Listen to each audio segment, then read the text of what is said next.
Donald Trump is pushing back against reports the U.S. is running low on some key weapons. The U.S. president insists his country's military has what it needs, but new reporting points to significant pressure on several missile stockpiles after months of fighting with Iran. Our Chris Reyes is in New York. So, Chris, some conflicting information there. What do we know about this pressure on U.S. weapon supplies?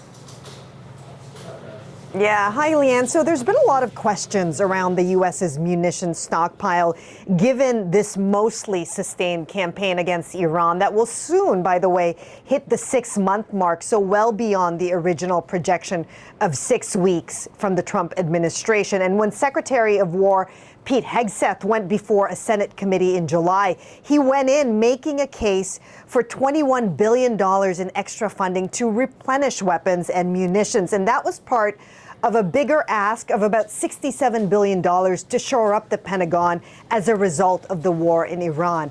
And then from there came reporting from different news outlets that, in fact, the U.S. was running out of weapons and that was the reasoning behind decisions to pause attacks or not go ahead with threats to attack Iran, rather than what the president said publicly, which was that he was giving diplomacy a chance to work. And since then, Trump has really been pushing back on the notion that the U.S. is running out of weapons, with some reporting claiming that he's frustrated by that allegation. And today at the Oval Office, he was asked about why the $21 billion request is still on the table.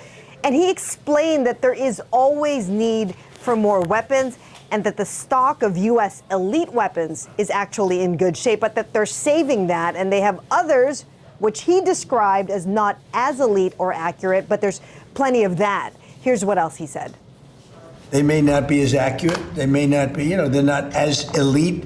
We have elite too, but we're watching that very closely. But we have certain types which are very powerful and very good, and we have an unlimited supply, and so we're in great shape. But with that being said, we always want more. We have to have more. We have other things maybe come up. You maybe come up and maybe don't come up. Hopefully nothing else does come up. But we're in very good shape. We have literally massive amounts of ammunition.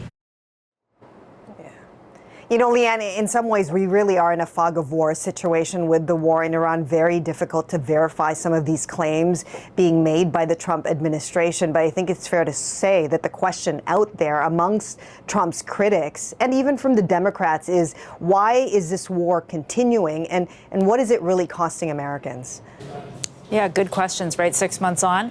So what about talks with Iran? Where are we at with that, with the U.S.? And is there any potential of seeing that reopening of the Strait of Hormuz?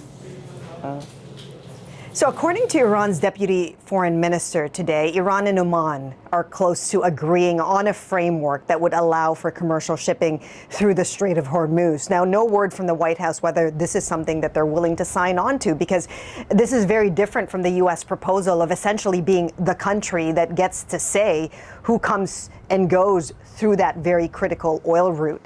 Instead, Oman and Iran are talking about security arrangements that would have their two countries manage maritime traffic. Now, this deal would also not result in immediately opening the strait, and it's contingent on Iran determining that the U.S. naval blockade of Iranian ports be lifted. Now, earlier this week, Qatari representatives told media that the U.S. and Iran continue to actively negotiate, though Iran has denied negotiating directly with the U.S. And President Trump has repeatedly made public threats that Iran is running out of time to make a peace deal.